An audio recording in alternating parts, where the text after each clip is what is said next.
Seguimos en Tipo de Cambio y le preguntábamos a Miguel Peirano cómo veía la economía 2015, ¿no?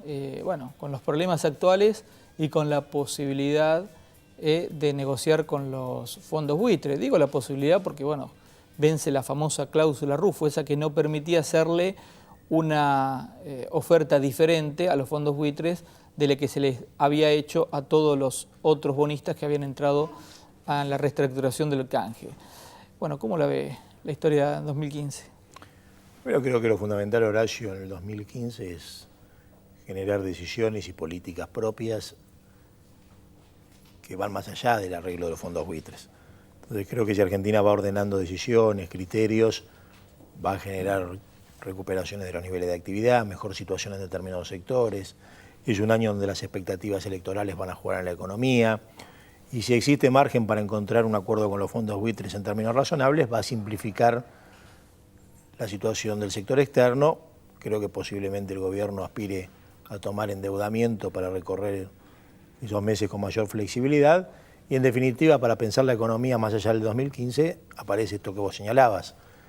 Recurrir al endeudamiento para financiar déficit es un problema.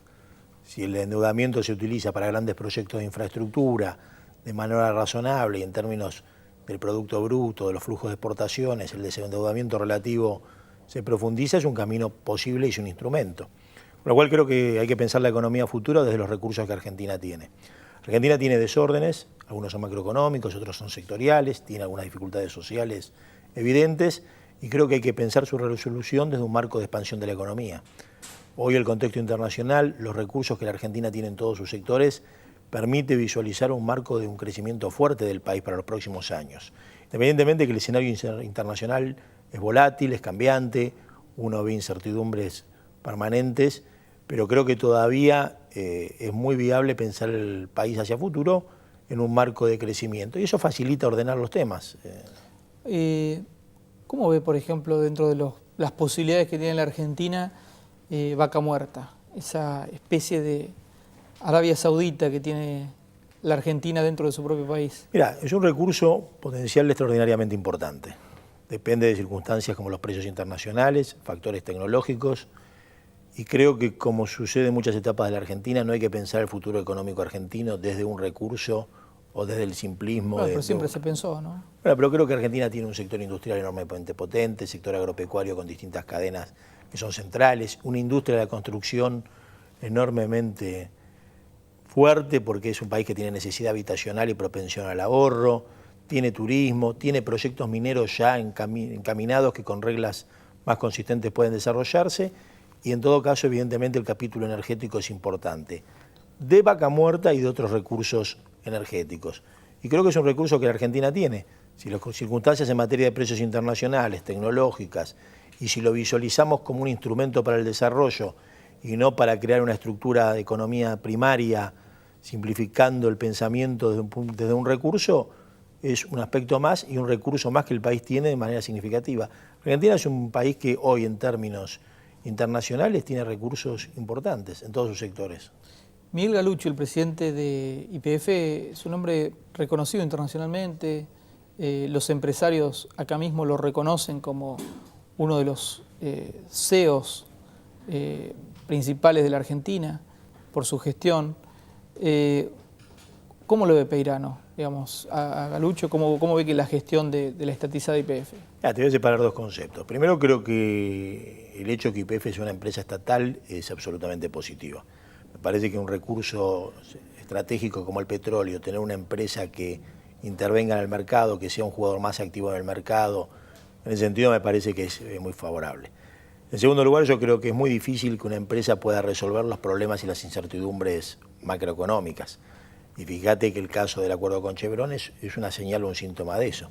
Se tuvieron que generar acuerdos específicos con temas muy puntuales, incluso reservados, para reforzar reglas o señales por las dificultades que existen con las condiciones generales de la economía.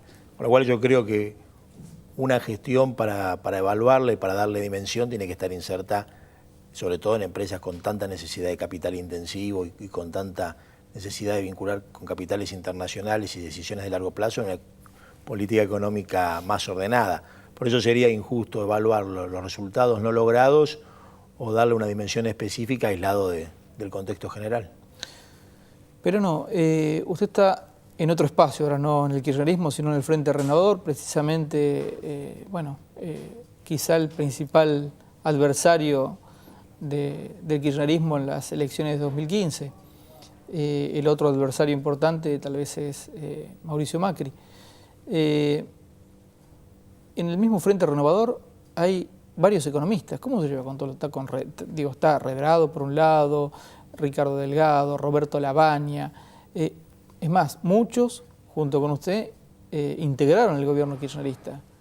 Bueno, justamente, Horacio, yo creo que lo que se trata para el futuro argentino no es ni volver a la década de los 90 al neoliberalismo, ni recorrer lo que a mi entender es un proceso de inconsistencias o de negación o de desaprovechar oportunidades. Yo cuando miro los fundamentos de esos primeros años del gobierno de Néstor Kirchner, la propia salida de la convertibilidad, veo solvencia macroeconómica, veo políticas sectoriales adecuadas, defensa de la industria nacional, recuperación del sector agropecuario, una defensa del mercado interno, recuperación salarial, veo un Estado que inteligentemente actuaba. Luego se desvirtuó, por eso yo te señalé mi decisión en el 2007 de no continuar, pero yo miro esos fundamentos de esos años iniciales positivamente y creo que la gestión de Roberto Labaña es una señal clara. Me parece que su posición frente a la deuda, la propia posición del Frente Renovador frente al tema de los fondos buitres y la propuesta que hizo en el Congreso. Creo que el desafío es generar una política económica para los próximos años que permita el desarrollo, que se aleje del neoliberalismo, que también entienda que hay consistencias básicas y prácticas, que el sector privado tiene un rol muy importante y que el Estado tiene que estar presente, ya sea para incentivarlo o para equilibrar la competencia en los mercados, pero hay que hacerlo de manera jerarquizada técnicamente y que la voluntad política esté acompañada de la capacidad de gestión y de las medidas técnicas. Te vuelvo a señalar, y por supuesto es una visión personal, creo que en los últimos años se desvirtuaron esos objetivos y se terminó generando un esquema económico que, bueno, por algún motivo en el año 2014 vemos los indicadores en un contexto internacional que a Argentina le debiera permitir tener un desempeño muy superior. Creo que ese es el desafío y en ese sentido estamos trabajando. Lo peor que le podría pasar a Argentina es corregir los errores desde un punto de vista de retroceso y volver a una lógica explícita o implícita del neoliberalismo, no solamente la lógica explícita. Muchas veces en las propuestas, en las visiones, en los planteos, hay una lógica implícita con un residual neoliberal que a un país con el potencial de la Argentina sería muy negativo. Peirano, antes de ser ministro de Economía fue secretario de Industria, antes fue economista en la Unión Industrial Argentina, y además es un hombre que viene de la economía, pero muy vinculado a la industria. La industria está cayendo este año. Digo, la industria, sobre todo la industria de fabricación de autos. ¿A qué se debe? ¿Al mercado internacional o a los problemas internos de la Argentina? La realidad hoy del sector industrial es diversa. Si bien vos tenés indicadores promedios, hay una diversidad muy grande entre los sectores industriales y al interior de los sectores también. No en todos los sectores sucede lo mismo. Realmente tenés una heterogeneidad enorme en materia de comportamiento. Evidentemente tenés diversos factores. Tenés algunos problemas de competitividad, tenés dificultades en algunos mercados internacionales, algunas políticas equivocadas en años anteriores, como el sector automotriz, dificultades en materia de insumos, ciertos grados de incertidumbre para sectores o inversiones más a largo plazo.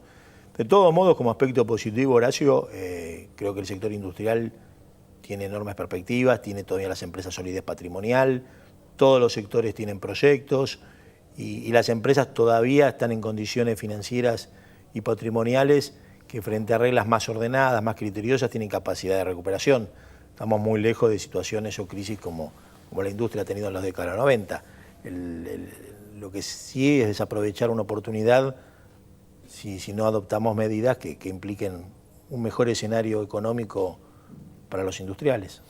Yo le pregunté por la industria, le pregunté por la economía, le pregunté por 2015, pero en la sociedad siempre, en la Argentina de los últimos años, después del fatídico 2001, siempre se espera un diciembre distinto, donde también obviamente hay actores que están no queriendo también que las cosas salgan bien, pero digamos, hay otros actores que las cosas por ahí no salen bien porque están actuando mal ellos. ¿Cómo se ve, digamos, cómo ve este diciembre? ¿Cómo llega este diciembre? En términos económicos, ¿las cosas están dadas para que no pase nada o hay un caldo de cultivo que puede generar en algo malo para todos, digamos? No, yo creo que en términos económicos va a ser un diciembre con las expectativas puestas en la negociación de los holdout. Creo que se va a llegar en términos cambiarios de manera sin ninguna dificultad adicional a la que estamos viviendo. Lo mismo va a suceder en términos de actividad. Creo que vamos a ver un diciembre similar a estos últimos meses y que la gran expectativa de los actores económicos, de la evolución del tipo de cambio, de decisiones de inversión, en diciembre va a estar muy puesta obviamente en la negociación con los holdout. Y después ya a medida que empiece el año se van a mirar las decisiones del gobierno en términos generales, la evolución del escenario electoral, las propuestas de cada espacio político. Y nosotros del Frente Renovador creemos que lo importante en esta etapa, primero, es mostrar que la Argentina tiene enormes oportunidades de inversión. Por eso nosotros cuando tenemos reuniones con inversores internacionales, fondos, distintos actores locales e internacionales, lo que decimos es que más allá de nuestra visión crítica respecto a alineamientos de política, Argentina es un país para seguir invirtiendo. Porque Argentina tiene realmente enormes oportunidades futuras y confiamos en la posibilidad de reorientar decisiones. Y en términos de los primeros meses del 2015, bueno, dependerá de muchos factores, pero el gobierno tiene márgenes de maniobra y si ordena decisiones con coherencia, con criterio, va a poder distender incluso problemas que hoy están presentes. Con respecto a los problemas presentes, al principio de la entrevista hablábamos de la inflación, hablábamos de un año 2015 político, donde, bueno, la emisión para el gasto, hablamos de varios temas, pero hay dos o tres también que me parece como que son una batería no de medidas precisamente, pero de puntos de atención que al menos la sociedad tiene muy presente. Uno es la inflación, otro es el dólar y otro es el nivel de empleo, desempleo. ¿Cuál de los tres cree que hay que apuntar primero, hay que atacar primero para que la cuestión no, digamos, siga siendo más o menos normal, ¿no? Ya, ahora yo los tres. Obviamente el año 2015 es un año electoral. Uno imagina que el gobierno va a tener un escenario de decisiones observando la economía y observando el año político. Yo creo que en términos de empleo tiene la posibilidad de generar una preservación, por lo menos para que no haya una dinámica de destrucción de puestos de trabajo. En términos cambiarios va a depender mucho, como te vuelvo a decir, de escenarios como la expectativa del mercado con los holdout, con la evolución de los precios internacionales, las expectativas electorales. Yo creo que el gobierno hoy, aún con todos los problemas que hablamos, encarando decisiones criteriosas, no cometiendo errores adicionales, tiene un enorme margen de maniobra de la economía para los próximos meses. Y ya el primer semestre va a estar mirando mucho la economía al escenario electoral. Por eso también la responsabilidad de los espacios políticos respecto de sus propuestas, respecto de sus visiones. Y creo que la economía va a estar orientada tanto en términos de los fundamentos presentes y las decisiones que tome el gobierno, como también de las expectativas electorales. Uno de los reclamos más importantes de los gremios, que representan a los trabajadores obviamente, tiene que ver con el tema de ganancias, ¿no? Una tablita que se modificó muy poco y que ahora casi todos los empleados terminan pagando ganancias. Digo casi todos, correcto, tal vez no es tan así, pero en términos porcentuales, digo, pero hay un gran porcentaje que paga. Y que bueno, que es un impuesto progresivo, está claro, digo, se paga de acuerdo a la categoría de lo que uno gana, pero es un reclamo de los más presentes hoy por hoy. ¿El gobierno tiene margen para sacarle ganancias, que no paguen ganancias varios de los trabajadores que hoy la pagan? Mira, mi posición, la del Frente Renovador, es clara. Es decir, hay que actualizar los mínimos no imponibles, las escalas y las deducciones. No se trata de eliminar el impuesto. Se trata de preservar que ciertos niveles básicos de poder adquisitivo no estén gravados. Entonces, cuando hay aumentos salariales año a año, ese aumento nominal en definitiva es preservar el mismo valor real de años anteriores. Y así como el gobierno lo hizo en muchos años, creo que es necesario hacerlo. Además complica las negociaciones paritarias, complica la formalización del pago de salarios. Y yo te pongo un simple ejemplo.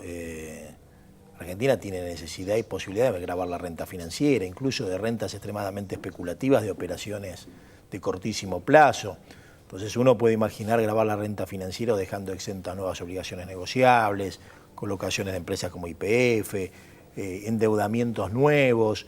Ahora, gravar las rentas financieras, y eso es un camino, y te doy una alternativa entre tantas de que Argentina tiene que rever mayor equidad del sistema tributario. Yo no creo que la equidad del sistema tributario pase por gravar a quien gana 15.000, 18.000 pesos, porque además, te vuelvo a decir, ya son niveles salariales que por supuesto son superiores a muchos trabajadores en la Argentina, pero me parece que hay otras fuentes alternativas más equitativas y que además, te vuelvo a decir, son niveles salariales que destinan todo su ingreso al consumo, que además complica las paritarias, complica el pago formal de salarios, y me parece que la discusión pasa por temas más profundos y hay fuentes de recursos adicionales en sectores con mucho más privilegios, y además son medidas que generan demanda y crecimiento. Así que creo que nosotros creemos que hay que ajustar el mínimo no imponible, las escalas, las deducciones, y preservar que esa actualización sea similar a los niveles inflacionarios año a año. Pero la última pregunta le quiero hacer. Las retenciones al campo, ¿hay que modificarlas, hay que sacarlas, hay que poner más retenciones? Nuestra posición como Frente Renovador es que hay que mantener las retenciones a la soja, a la minería, a la actividad petrolera, más allá de la evolución de los precios, que evidentemente hoy son sensibles como conceptos, y creemos que hay que eliminarlas para todo lo que es pequeña y mediana empresa, economías regionales, que es necesario en este momento eliminarla para el trigo por los problemas graves que ha generado las decisiones del gobierno, disminuir para el maíz. La retención es un instrumento, lo que hay que generar es que ese instrumento se adecue a las rentabilidades relativas, evitar la sojización del país, ver la necesidad de segmentación por tamaño de productor, y aquellas actividades que tienen altos niveles de rentabilidad o aquellas zonas que tienen altos niveles de rentabilidad seguirán grabadas. Miguel Peirano, muchísimas gracias por haber pasado por Tipo de Cambio. Lo convocamos por una próxima entrevista, en 2015. Cuando quieras, Horacio, y cuando quieras a todo tu equipo. Para mí es un gusto enorme. Muy bien, el gusto fue nuestro. Lo tuvimos a Miguel Peirano, ex ministro de Economía, ex secretario de Industria, es hombre fuerte de la UIA, actualmente el referente económico, uno de los principales referentes económicos del Frente Renovador que lidera Sergio Massa. Bueno, seguimos en Tipo de Cambio, seguimos con economía, seguimos con Julieta Camandone. Vamos a hablar de empleo, Horacio, porque fueron los datos que se conocieron esta semana. Se conoció una tasa de desempleo del 7,5%. Este fue básicamente el dato que vimos, los títulos que estuvimos viendo en la semana. Te quiero contar un poco cómo se componen estos indicadores, porque bueno, la primera conclusión que se sacó fue que aumentó el desempleo a raíz de lo que es la comparación con el tercer trimestre de 2013, ¿no? Estamos comparando el tercer trimestre de 2014 con el tercer trimestre de 2013 y se ve un alza leve, si querés, 0,7% del desempleo. Pero te quiero contar un poco cómo se calcula esto para ver que hay algo más atrás de los números, ¿no? Porque cuando se mide el desempleo es un porcentaje sobre lo que se llama la población económicamente activa. Y cómo considera el INDEC que está conformada esa población económicamente activa, es la gente básicamente que está obviamente en edad de trabajar, en edad productiva, pero también que está activamente buscando empleo. ¿Qué pasó también en la comparación entre el tercer trimestre de este año con igual periodo del año pasado? En realidad lo vemos acá. Cayó la cantidad de gente que estaba buscando empleo, ¿sí? Cayó del 46,1% al 44,7%.